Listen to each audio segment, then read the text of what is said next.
माननीय सदस्य श्री रविंद्र वायकर जी।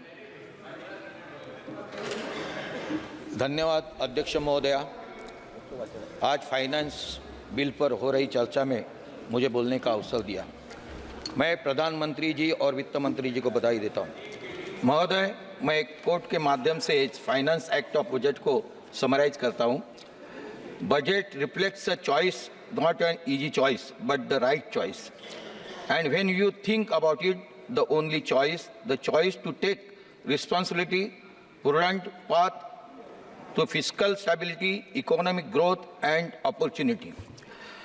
आज जो हम पांचवी सबसे बड़ी अर्थव्यवस्था है, वो जल्द ही तीसरी सबसे बड़ी अर्थव्यवस्था बनने जा रही है। अध्यक्ष महोदय, मैं आपको बताता हूं कि महाराष्ट्र राज्य को केंद्र सरकार ने क्या दिया। केंद्र सरकार ने मुंबई, नासिक, पुणे और नागपुर इन चारों शहरों का विकास किया। महाराष्ट्र में सड़कों के लिए 75,000 करोड़ की निधि दी गई।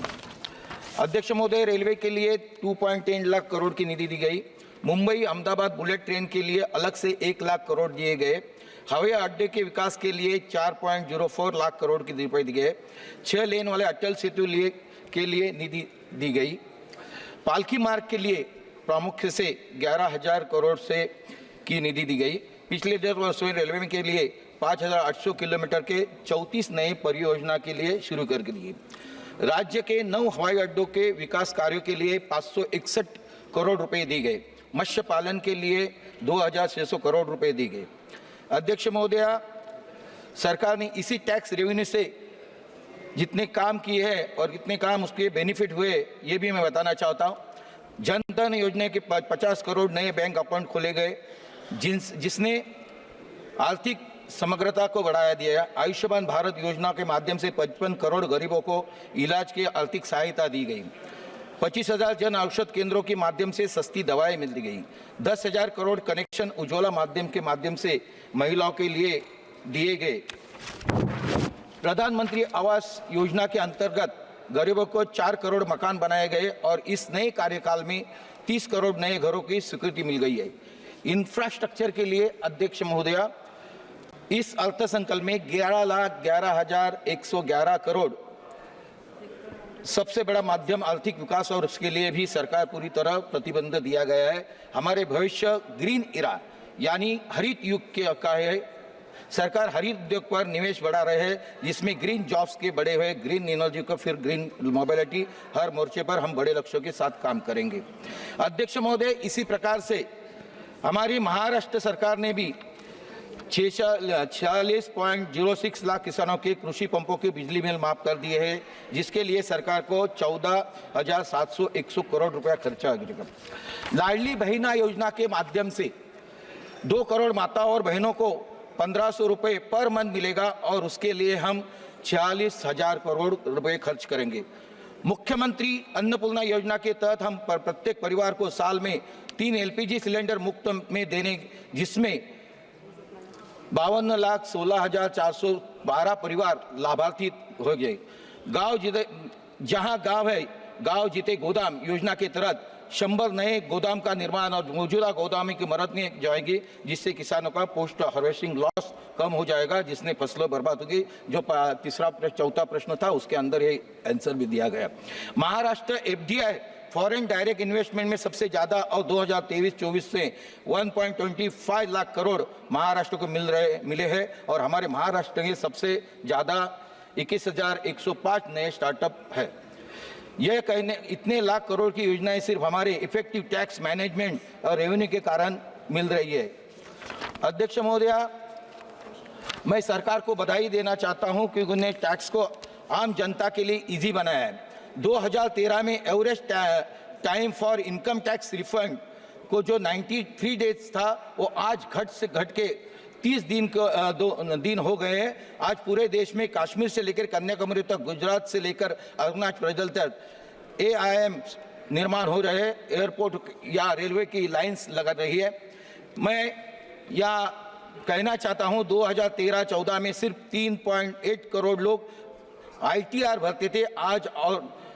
आज की संख्या बढ़कर 7.78 करोड़ हो गई है। मतलब डबल हमारा नेट डायरेक्ट टैक्स कलेक्शन 160% बढ़ के 6 लाख करोड़ 2014 में आज जो 19,000 करोड़ मतलब होता था उससे 3 गुना बढ़ गया है। अध्यक्ष महोदया, इस वर्ष न्यू टैक्स रेट स्ट्रक्चर को रिवाइज किया, जिसमें स्टार्टर एम्प्लॉयज को 17,500 तक की इनकम टैक्स सेविंग होगी। सरकार द्वारा स्टैंडर्ड डिडक्शन को सैलरी एम्प्लॉयज को 50,000 से बढ़ के 75,000 किया और deduction on family pension for the pensioners को 15,000 से 25,000 कर दिया।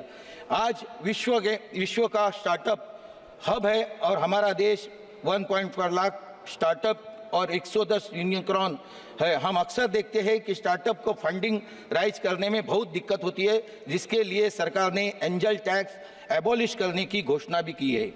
जो इजीली स्टेज स्टार्टअप को उनको फंडिंग में आसान होगा और लिटिगेशन कम करके और ज़्यादा फोकस इनोवेशन का ग्रोथ किया जाएगा। अध्यक्ष महोदया, टैक्सेशन में सबसे दिक्कत लिटिगेशन में होती है। जो देश में 12 ट्रिलियन टैक्स डिस्प्यूट में फंसे हुए हैं, जो हमारे जीडीपी का ऑलमोस्ट 6% है। सरकार का ये इसका कम करने के लिए इस बजट में विवाद से विश्वास स्कीम 2024 को शुरू किया गया है। अध्यक्ष महोदया, इस साल में बजट में स्वास्थ्य को लेकर सबसे बड़ी घोषणा वित्त मंत्री द्वारा की गई है। इसमें पहले वित्त मंत्री जी को धन्यवाद देना चाहता हूं कि उन्होंने कैंसर के इलाज के इस्तेमाल होने वाले प्रमुख दवाओं पर कस्टम ड्यूटी जीरो करने की घोषणा की है। सरकार के इस कदम से कैंसर के मरीजों को और आम जन को बड़ी राहत मिलने वाली है। जिसके अलावा कैंसर में ट्रीटमेंट इस्तेमाल की जाने वाली कुछ मशीनों का दाम सस्ता करने की भी घोषणा दी गई है। सरकार ने एक्सरे ट्यूब्स और flat panel detectors for use and medical X ray machines पर भी बेसिक कस्टम ड्यूटी कम कर दिया है। अध्यक्ष महोदया, मेरी मांगे है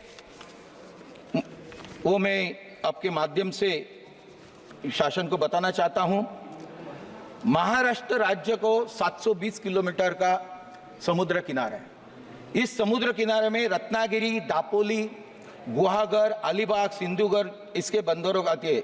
उनकी मरम्मत होना बहुत जरूरी है और उसकी मरम्मत के लिए इन सभी बंदरों का विकास होना अति आवश्यक है। बंदरों का विकास होने से जलवातुक शुरू हो जाएगी, उनमें सुविधा होगी, साथ ही बंदरों के आसपास की छोटी छोटी बस्तियों का भी विकास हो जाएगा। मैं मुंबई के बारे में कहना चाहता हूं कि यहाँ मेरे लोकसभा क्षेत्र के अंदर वर्सावा कोलीवाड़ा है, जो बाकी के भी कोलीवाड़ा मैक्सिमम वर्सावा कोलीवाड़ा है, जहाँ मछुआरे मत्स्य व्यवसाय करते हैं। उनके विकास के लिए कल्याणकारी योजना शुरू करने की आवश्यकता है, जिससे उनके परिवारों का भी विकास होगा। जलवातु को बढ़ावा देने से कोलीवाड़ों का विकास होगा। जिस तरह किसान को बीमा उपलब्ध किया जाता है, मैं सरकार से निवेदन करना चाहता हूं कि सरकार मत्स्य व्यवसाय करने वाले परिवार को भी बीमा की सुविधा प्रदान करे, जिससे मत्स्य व्यवसाय करने वाले परिवार को भी लाभ दिया जाएगा। जैसे समुद्र में अध्यक्ष महोदया 2 मिनट। महोदया, प्रधानमंत्री ने घोषणा की है कि मुंबई को देश का कैपिटल बनाया जाए और मेरी मांग ये है उस पर जल्द से जल्द काम शुरू किया जाए, क्योंकि मुंबई का जीडीपी 6.16% और लगभग 30% डायरेक्ट टैक्स का योगदान देती है। मुंबई को देश का फाइनेंशियल कैपिटल बोला जाता है और अब वक्त आ गया है इसे विश्व का फाइनल कैपिटल बनाया जाएगा।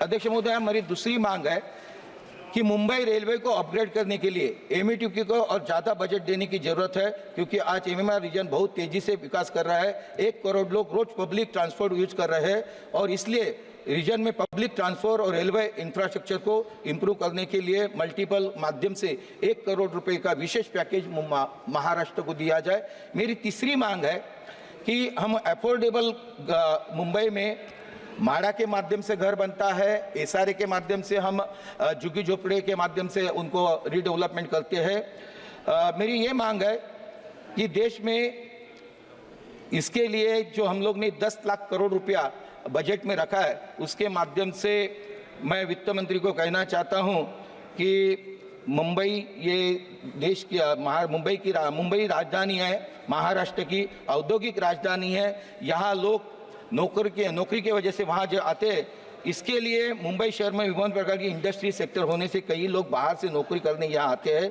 वो गरीब घर के लोग हैं, बच्चे हैं।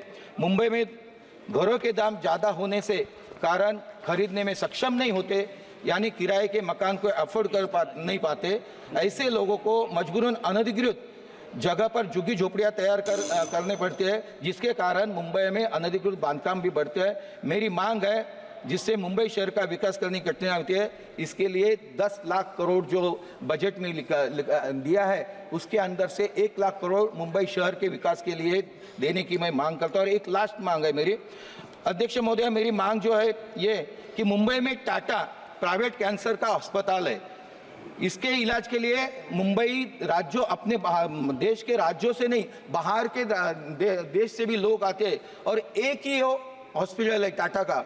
मेरी मांग है आपके माध्यम से कि मुंबई शहर में जहां मेरा लोकसभा क्षेत्र है गोरेगांव आरे में जमीन पर सर्वेक्षण करके सरकारी कैंसर अस्पताल का निर्माण किया जाए, जिस एक अस्पताल का जो टाटा के ऊपर जो बोझ पड़ता है वो उसके माध्यम से कैंसर के मरीज अभी ज़्यादा से ज़्यादा बढ़ रहे हैं, उनके लिए मुंबई में एक कैंसर का हॉस्पिटल किया जाए।